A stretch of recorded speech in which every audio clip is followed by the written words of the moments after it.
Welcome back to your free training course for Windows 7. In this video, I will look at performing a clean install of Windows 7. A clean install of Windows means basically a fresh copy of Windows. In most cases, you will perform the install on a hard disk that does not contain an operating system. If, however, a Windows operating system is found, the old Windows operating system will be moved to c:\windows.old. This operating system will no longer be bootable, but you can always retrieve files from the directory later on if you require them. Later on in the course, I will go through the update paths to Windows 7. If no upgrade path is available, you may need to perform a clean install of Windows 7. For example, if you are running Windows XP, there is no upgrade path to Windows 7. Once you have decided to perform a clean install of Windows 7, you need to decide how to perform the install. Windows 7 can be installed in a number of different ways, with each method having its advantages. The simplest way is by using the DVD. Using the DVD requires no infrastructure. If you only have a few installs of Windows 7 to perform, this is the best way. However, if you have a lot of computers on which to install Windows 7, this method may not be practical. Either way, you will need to make multiple copies of the DVD, or you will only be able to perform one install at a time. Next, you can install Windows 7 from a USB flash drive. This does require some special setup for the USB drive. However, having the install files on a USB drive does allow the install files to be modified. For example, adding drivers to the media. Using a flash drive does require that the computer you are using supports booting from a flash drive. Most modern computers should support this requirement. However, if you are using an older computer, you may have some problems. If you have a lot of computers on which to install Windows 7, you may want to place the setup files on the network. From here, you can use a Windows PE boot disk to access the files. Windows PE is a modern version of the old MS-DOS boot disks. Using Windows PE, you can boot into a scaled-down version of Windows and run the Windows 7 setup program. For the enterprise, you may want to consider a more customizable solution. Microsoft offers Windows Deployment Services, or WDS. WDS allows you to install Windows 7 by booting from the network. This means that no software is required on the local computer. WDS is very customizable, so you can add software to your installs and even automate the installs. The biggest disadvantage of WDS is that it requires a lot of infrastructure to work. In order to use it, you need to have installed Active Directory, DHCP, and DNS. The computer you are installing to must support PXE booting. All network cards on the market nowadays should have this feature. To start with, let's perform a clean install of Windows 7 using the DVD. To boot off the DVD, first of all, I'm going to enter the BIOS. On this computer, I can do this by pressing F2. Once in the BIOS, I will enter the boot menu. From here, I need to ensure that the CD-ROM is above the hard disk. On this computer, Windows XP is already installed on the hard disk.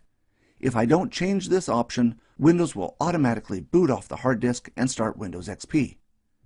If the hard disk is empty, the BIOS will try to boot off the hard disk, fail, and then move on to the next device.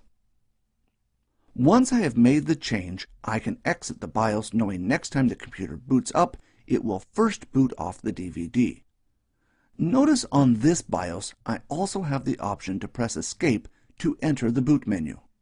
Most BIOSes have this option, and by using it, you don't have to make any changes inside the BIOS. The key you need to press is different on different BIOSes. The most common are F8, F10, and F12.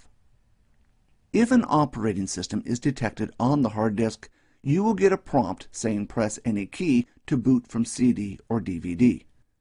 This is done by Microsoft so that if you leave the DVD in the drive after installing Windows, it will not attempt to install Windows again unless you press a key.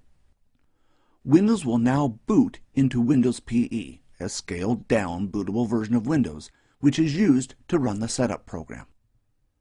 Once you are on the welcome screen, you can first choose which language you want to use. On this DVD, I can only choose English. Your DVD may have others. You can also choose the time and currency format. Lastly, you can choose the keyboard or input method. In this case, I will accept all the defaults and move on. On the next screen, notice you have the option at the bottom left, What to Know Before Installing Windows. Selecting this will launch a help file telling you more information about installing Windows. The option below this, Repair Your Computer, will launch a different menu which will give you access to a number of tools to fix Windows. If, for example, your Windows system stops booting, using this option allows you to perform such tasks as fixing the master boot record. Once you are ready to install, press the Install Now button. Next, I will need to accept the license agreement. Once I have accepted the license agreement, I need to select which type of install I want to perform. The first option is Upgrade. In my opinion, this should be grayed out because it is not available when you boot from the DVD. If I were to select this option, I would get a message telling me the upgrade option is only available when setup is run from the operating system that you want to upgrade. To perform a clean install, select the option Custom Advanced. The next screen will ask on which hard disk you want to install the operating system. You will notice that I have a message saying no drives were found. If you are installing on standard hardware such as IDE or SATA drives, the hard disk should appear. In this case, my hard disk is connected to a SCSI adapter, so I need to select Load a Device driver. This is common with this kind of hardware or when using RAID hardware. Once I press Load a Driver, I need to browse to a location that contains the driver for my hard disk. In this case, I have copied the driver to a USB flash drive, which appears in this case as drive C. Once the driver has been loaded, your hard disk should appear. If you select the option Drive Options Advanced, you will notice some additional options will appear. Since this hard disk contains an install of Windows XP already, the hard disks are already formatted.